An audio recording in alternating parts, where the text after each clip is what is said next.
Biden's speech yesterday was I'm right out going of to say this. 1984. I found this one of the V for most Vendetta. one of the most terrifying speeches I have ever heard from the U.S. president.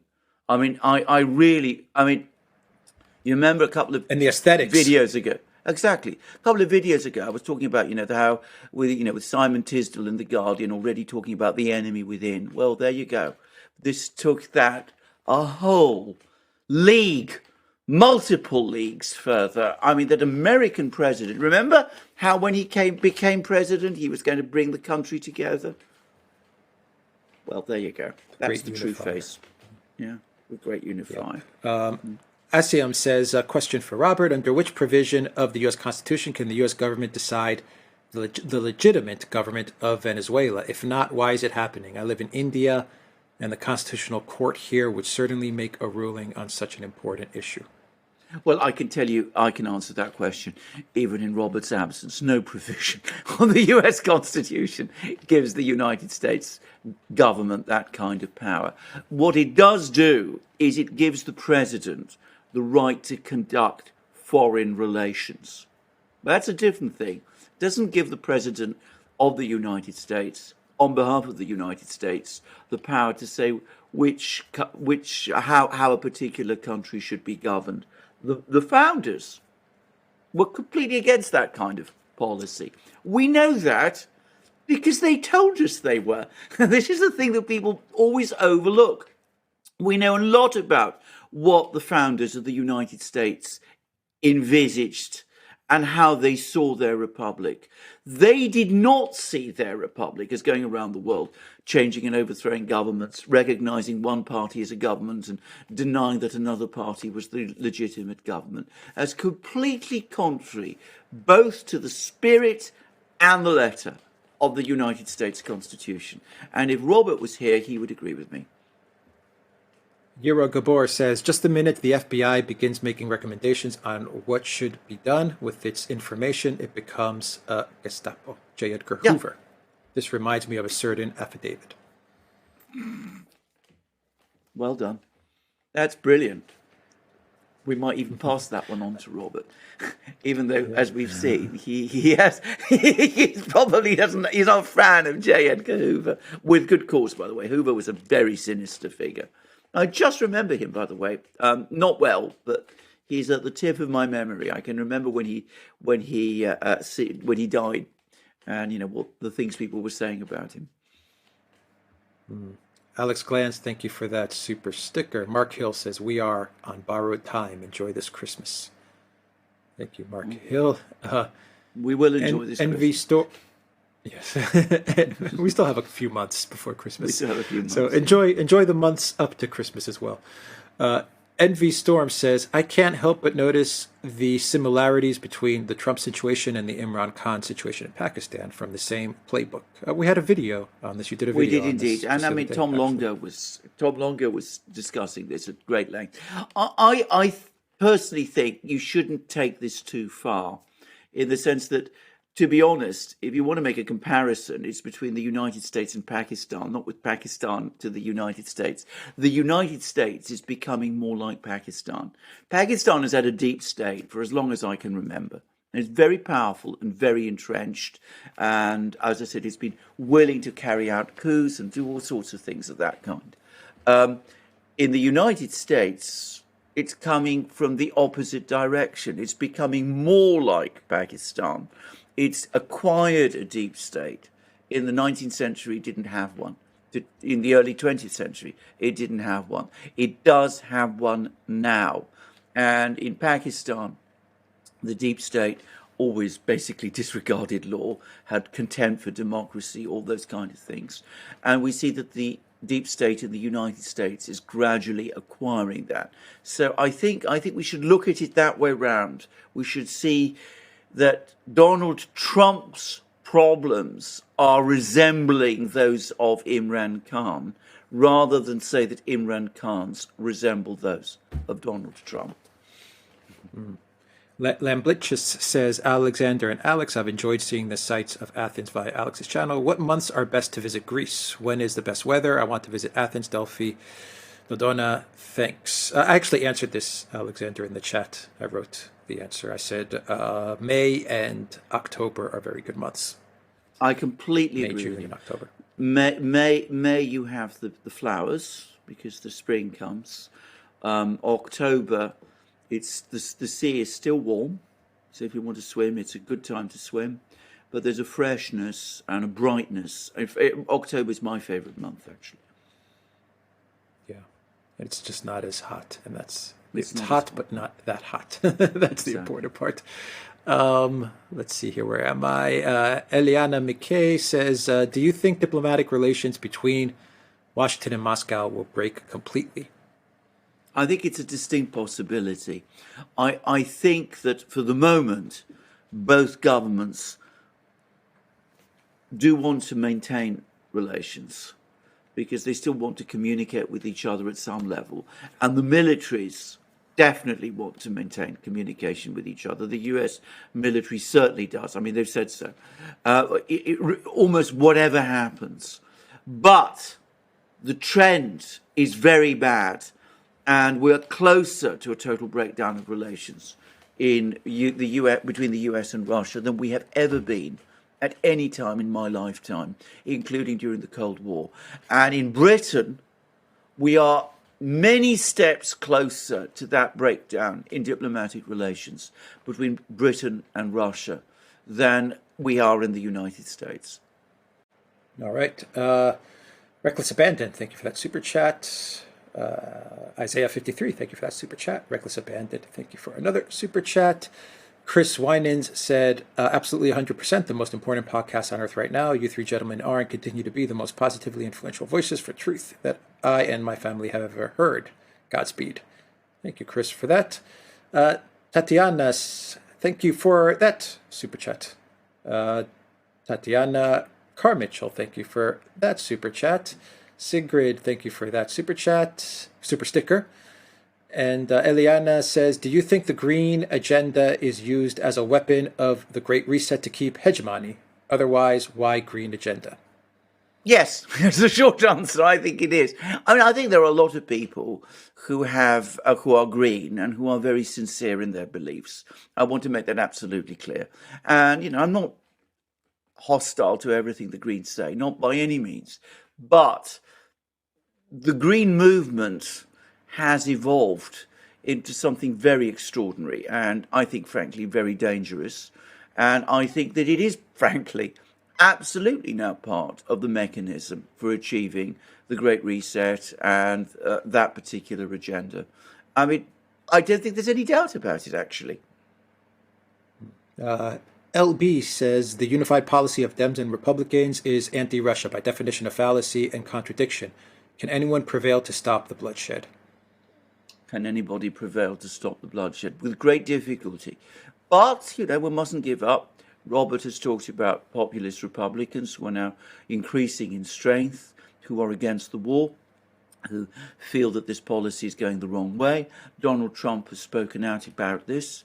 Others are doing so. So maybe there will be a pushback. I have to say, if it's going to happen, it's much more likely to happen in the United States, for the moment at least, than in Europe. In Europe, we seem to be heading towards the cliff, and our leaders are pressing their foot on the accelerator. All right. Edwin, thank you for that super sticker. Barbara, thank you for that super sticker. Brian, thank you for that super chat. Buckle Brush says Bolsheviks. Thank you for that super chat. Red Viking says, how much gas has the EU stored? Some reports are at 80%. Yes, 80% is about the number, but it's apparently now going to start falling because, we're approaching winter. They're unlikely to achieve 100%. And it's now been explained to me by various energy people who understand energy, who write to me, they send us emails. We get lots of private emails, some of which are enormously informative. But the point about those underground gas reserves, which is something which Robert Habeck, the German economics minister, didn't understand, is that they're not there to provide Germany with all the gas it needs during the winter. They're there in order to enable Gazprom, which created these reserves, to smooth out supply in case of supply difficulties. And supply difficulties happen. I mean, turbines have to be repaired. There's movements around pipelines. Prices change, and gas has to be redirected in some particular direction. So it's useful for Gazprom to keep a certain amount of gas in reserve, so that they can continue, so that they can continue to supply their customers. That was what those reserves, those underground gas reserves, which Gazprom created, were meant for. It wasn't a case of Gazprom filling up the tanks, these reserves, and then switching off the taps at the end of the autumn, and then providing all the gas Europe needed or Germany needed out of these reserves during the winter, which is what Habeck appears to have thought. So you can have 100% full reserves, and you still don't have anywhere near enough gas that you might need for the winter. And it shows, again, it provides accumulating evidence of the ignorance and the arrogance with which European leaders, in this case Habeck, have acted in this way. They've assumed that they know much more about this than they do. And of course, they haven't been listening to the experts. They make these decisions and they think they're cleverer than everybody else.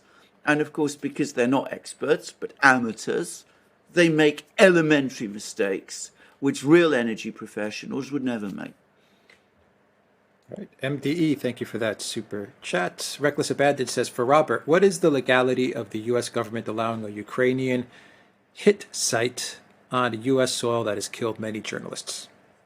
I would be very interested in having Robert's answer to that question, actually. I think that is a question we can send to Robert. I'd be very interested to know.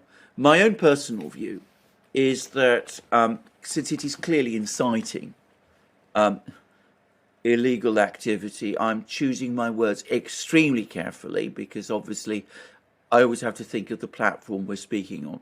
But I would have thought that since it is inciting illegal activity of the most illegal kind, that it is a website that should not be allowed under US law.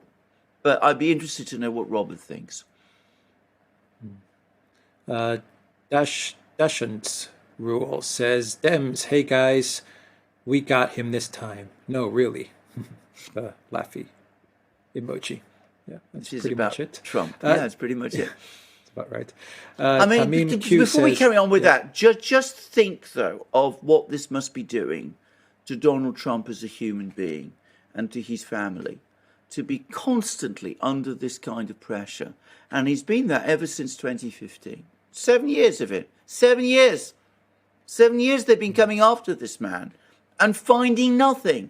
But when the moment he's cleared of one thing, they come back and they come after him for something else.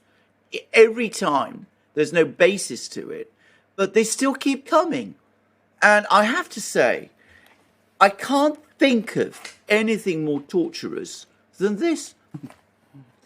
Tamim Q says, I highly recommend Professor Bjorn Lomborg on climate policies, their consequences and viable solutions. He works with 7 Nobel laureate, 300 economists. Oh, wow, okay. Thank you for that. We'll definitely check it out. Richard Adams says, I soured on Trump when he wouldn't defend Assange. Oh, I understand that. And I mean, look, I've said this many times. Alex has said this many times. We're not unconditional Trump supporters. I mean, we are perfectly well aware of the man's many flaws and of his mistakes as president.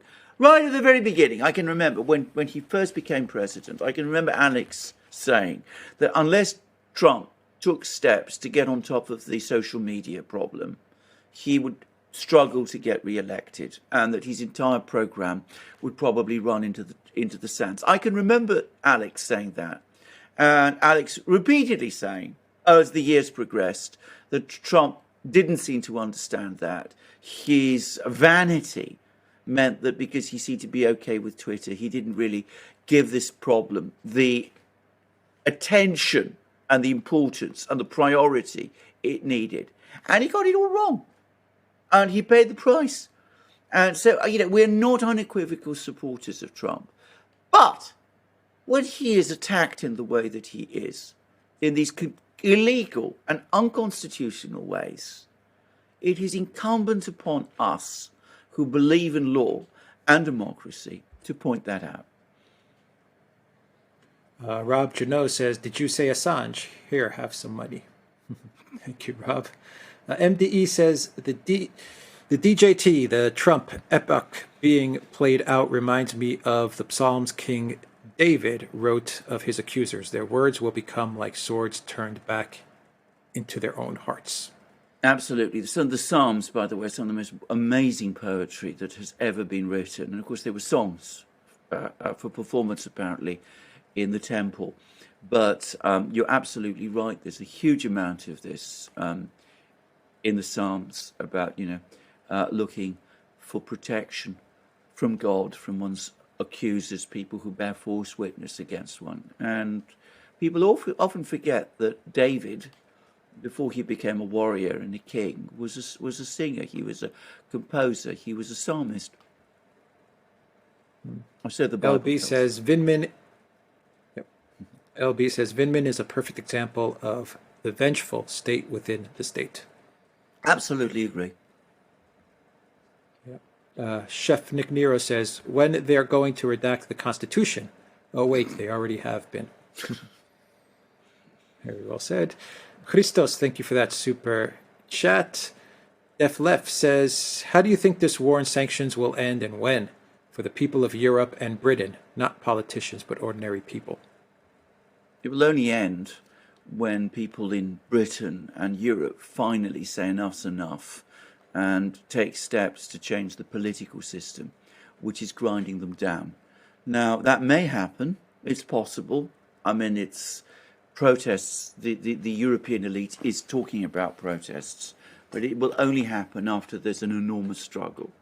And that's the reality of it. The other possibility is it will just continue until finally everything falls apart, which it will, and we'll have a systemic crisis and collapse, a systems collapse, and then of course we'll see, fall of Roman Empire stuff. It's not impossible. It's happened. We did a whole series of programs on our history series about the collapse of the Russian Empire, the Tsar's empire. So systems can collapse. People should never lose sight of this fact. RDDR says democracy is degenerating into a struggle between the petite bourgeois and the big bourgeois. Well, and then there's the super big, ultra powerful, oligarchical bourgeois. A couple of hundred individuals at most. They seem to be waging their own war. And to be truthful, they're the most dangerous of all, and they seem to be winning at the moment. Innisfad says big Democrat money, and rhinos are now contributing to Ron DeSantis to primary against Trump. DeSantis is also doing national commercials. Yes. I mean, this attempt to play DeSantis off against Trump has been ongoing now for months. I hold on to what Robert said in an earlier program, that DeSantis has ruled out standing against Trump. I know there's a lot of people who've bought into this and who'd rather that it was DeSantis in 2024 as opposed to Trump.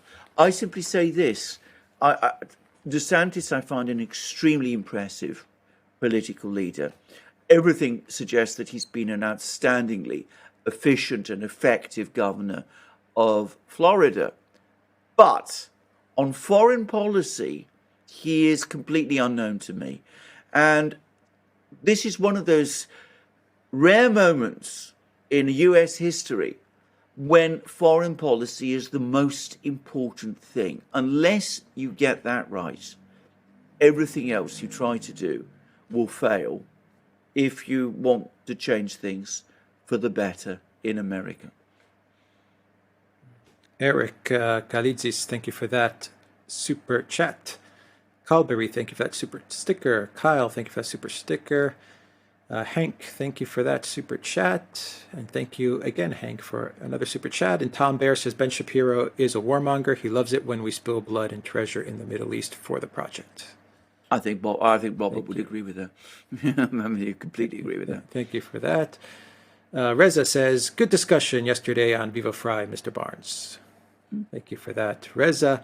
Sparky says, ranked choice voting is the only practical way to enable a true multipolarity system in the U.S. Otherwise, it's two parties and usually ends up a uniparty. I think Robert would agree with that. I mean, I'm not going to comment on this because, this is a matter for American practice, American legal processes, electoral processes, I should say. Sorry, my apologies. The point I'm simply going to make is that whatever change the American people want to make to their electoral system is a matter for them, but it must be done legally, constitutionally, and by consensus. The problem with all the changes that were made in 2020 is that they were not carried out legally, constitutionally, and by consensus. They were basically conjured up by one particular group, party, and imposed. and the result was the arguments about the election that we've had ever since. But as I said, if the American people, through their elected representatives, decide that they want to introduce this system, this mechanism, in their elections, that's a matter for them. Yep. Christian Katie Benoche says, you know who's Picasso? Barnes, Alexander, and Alex Duran. Alex is unquestionably. He's the person who knows all about art, especially modern art, if I may say. My taste in art, by the way, is more for the old masters. So modern art, I'm less good at. The old masters are good. Old masters are good. Tyler Durden says, are they maybe starting all these conflicts now because they know that Trump will probably be reelected? Well, I wouldn't be surprised. I think partly the intention is to prevent Trump being re-elected by starting up all these conflicts and saying, well, he's not just the anti-war candidate, he's the person who's on the other side, he's with the other side, and therefore he's the enemy within, which brings us back to Biden's speech. Dr. Ron Paul, if it is the real Dr. Ron Paul, let's do a live stream. Federal Reserve going QT will send the world into depression. As bonds roll off balance sheet, it will put upward pressure on King Dollar, which will squeeze all other currencies and countries. The fiat debt trap is too strong to escape.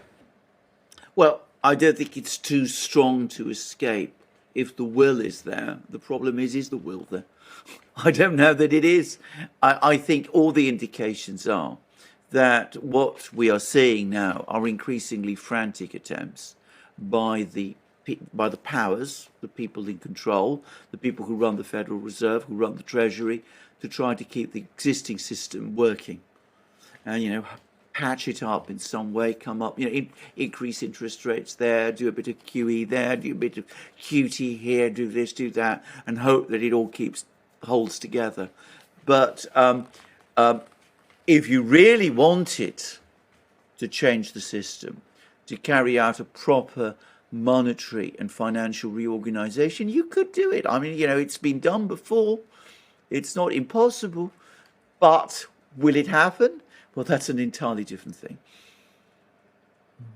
Sad Ferret, thank you for that super chat. Ellen Olenska says, will Mark Kelly and John Fetterman refuse to debate hurt them? Is Fetterman's health fair game? I must admit, I'm not really in a position to answer this. This is. I'll answer. Fetterman's health is absolutely fair game. I mean, he's not in.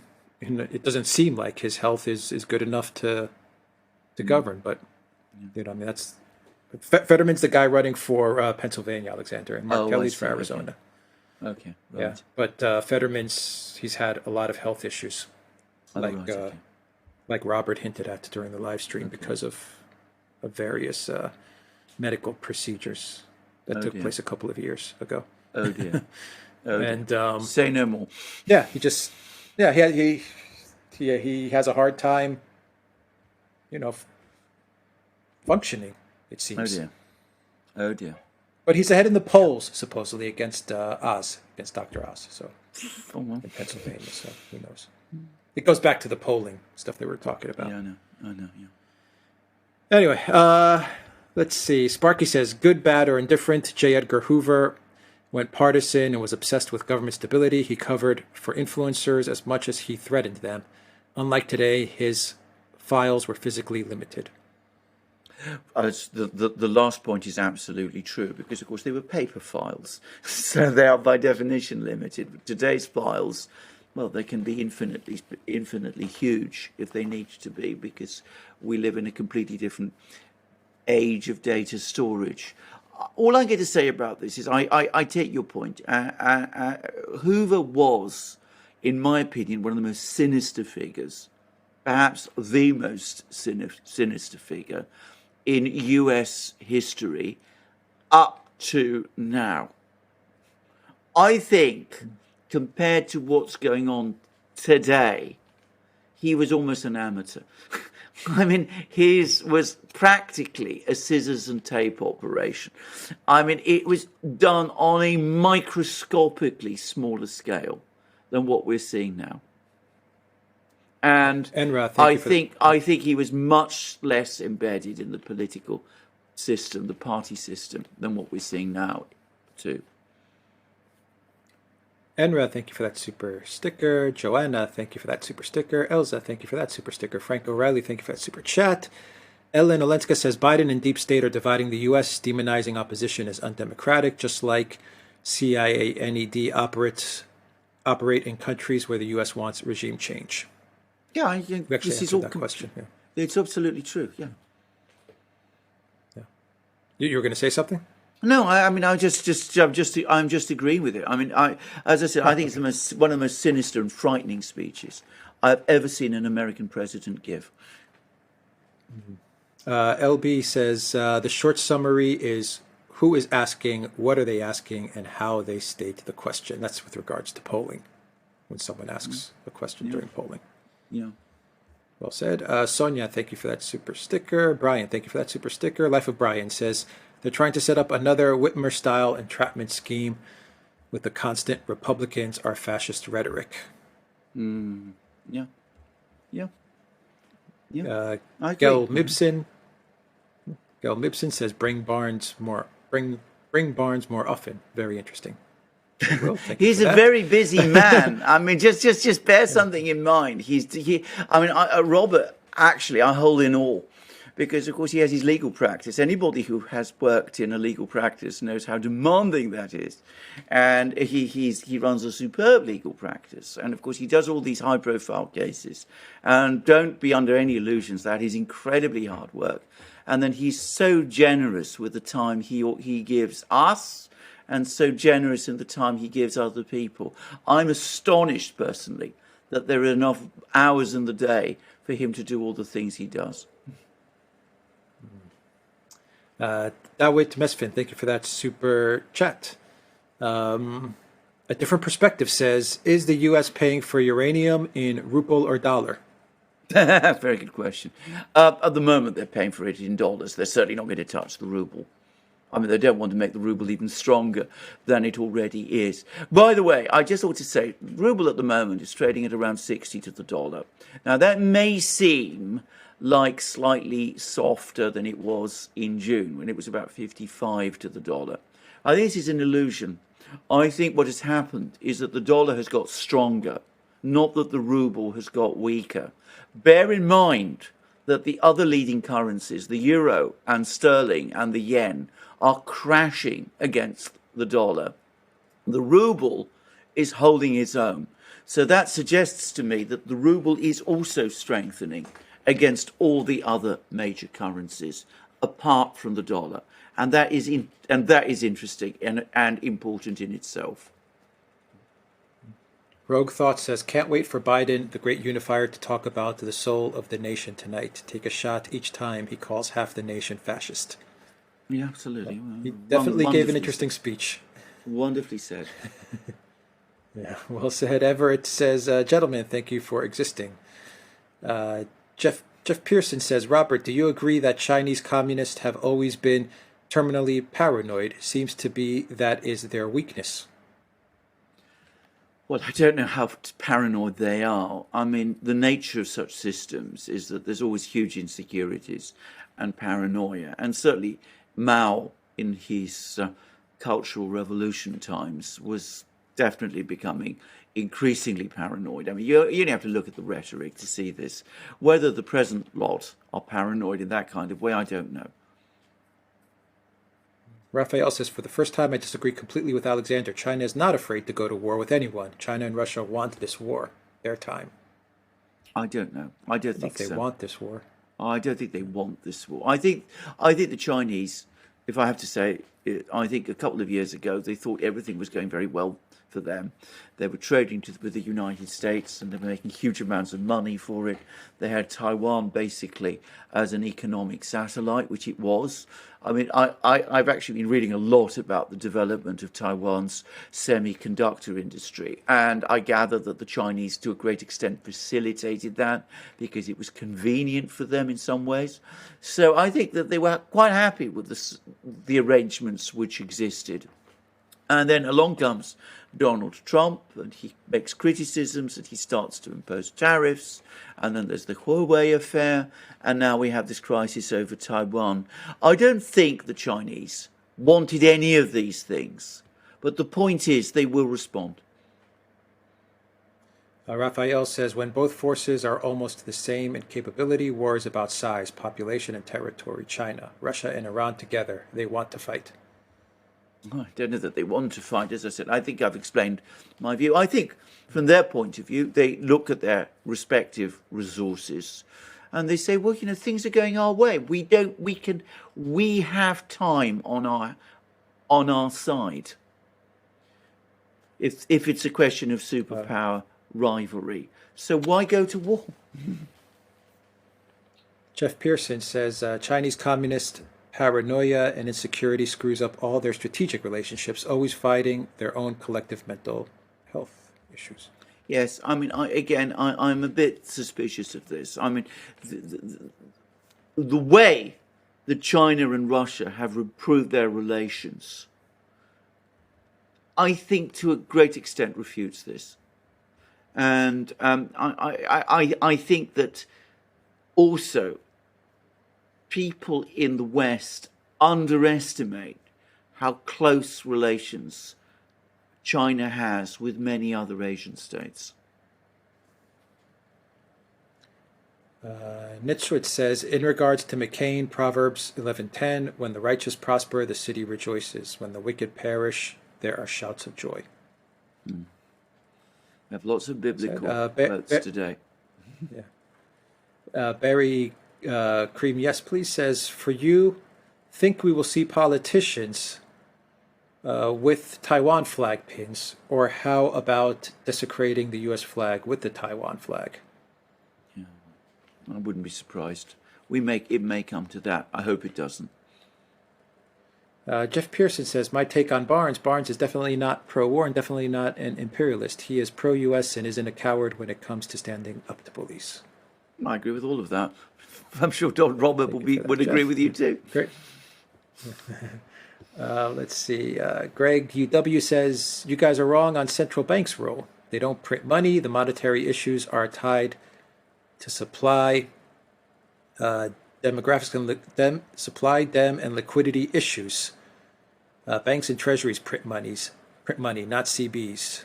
Please get Jeff Snyder on to discuss this. Love you all. Yeah, I'm aware about all of this, but nonetheless, I still say QE is a form of money creation. They don't physically print the banknotes. I agree that's what the Treasury does, but the Fed has ultimate responsibility for the banking system, the health of the banking system, and be under no illusions. That is the major mechanism through which money is created in the United States and in every other major economy. Greg UW says, let me add that I mostly follow the Austrian School of Economics. Richard Werder would also be a great guest on CBs and QEQT, and he would have insights on Germany. Absolutely. Can I just say this? I mean, I'm not an Austrian. I'm not a person who follows the Austrian School of Economics. I think it is too perfect for the real world.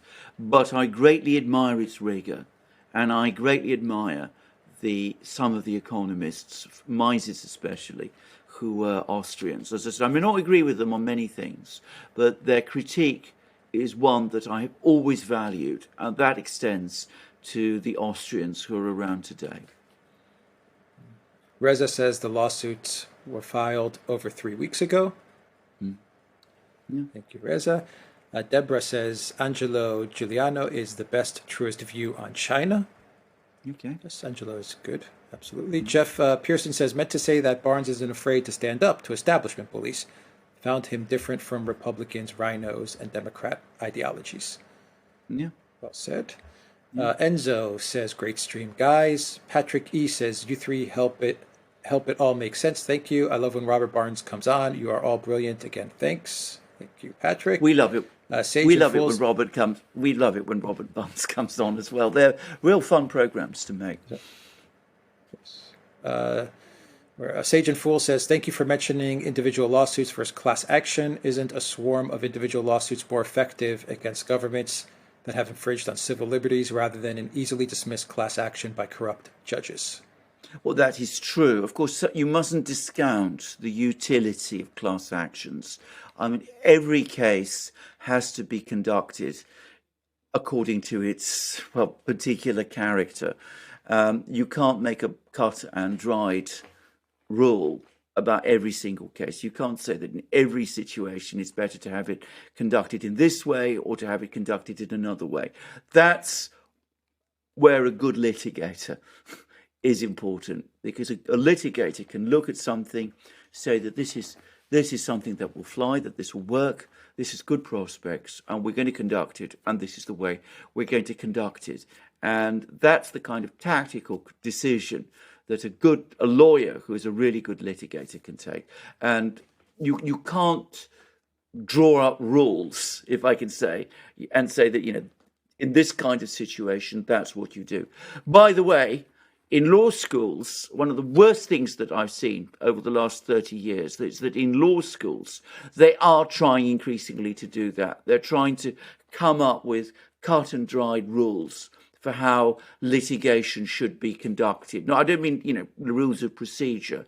I mean, the kind of things that formulae, if you like, models.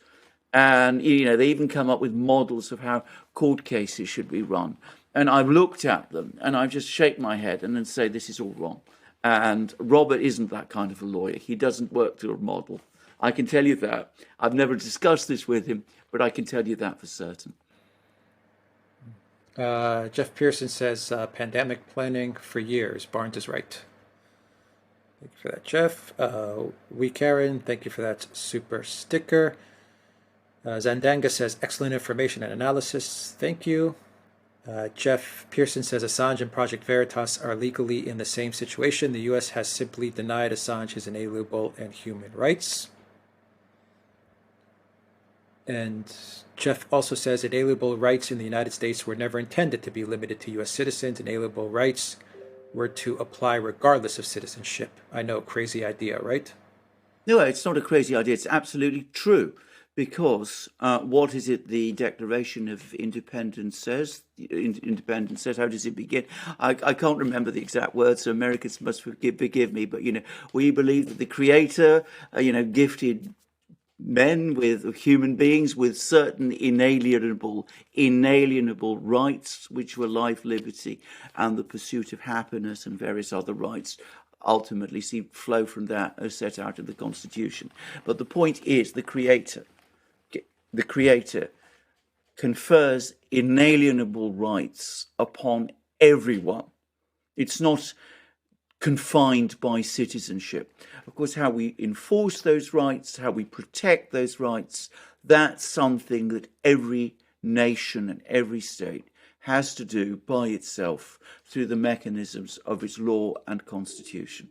But if you're talking about the United States was founded on the principle that everybody, Russian, Chinese, whatever, if they find themselves in a legal case in the United States, they possess the same inalienable rights as American citizens. Zariel says, even though I have family there, I'll never return to that beloved country turned radically dystopian. Saddens and frightens me to the core. I so agree with that sentiment. I mean, I don't know about never return. That's the one thing I will say. But I feel very saddened by what has come about in the United States. And this speech by the President of the United States, which we've been talking about, this sinister and frightening speech, alarms me even more. Reza says, outstanding, informative commentary. It's been a pleasure listening to Robert and Alexander. Thank you. Thank you, Reza. Mark Hawkins, thank you for that super chat. Bella, thank you for that super sticker. Deborah says, bravo, the good fight. Much luck, Mr. Barnes. Jet Set 1 says, you are so spot on that I don't even have a question. I just want to say that I am so happy that you finally are taking up this very heavy topic. Thank you. Thank you, Jet Set 1. Paulie says, an emergency commission in the WHO in which 5 out of 15 members had strong ties to Big Pharma changed the definition of a pandemic in April 2009. Thank you, Paulie, for that. And Carol Jones says, amazing live stream. Thank you so much, gents. And with that, we are finished with this Q&A session from our live stream with Robert Barnes. Thanks, everybody. Which is a tremendous live stream, and we'll certainly be having more with him eventually. Don't worry, we'll certainly be doing a lot more. And as I said, hugely wonderful also to interact with all of you. Thank you for your questions.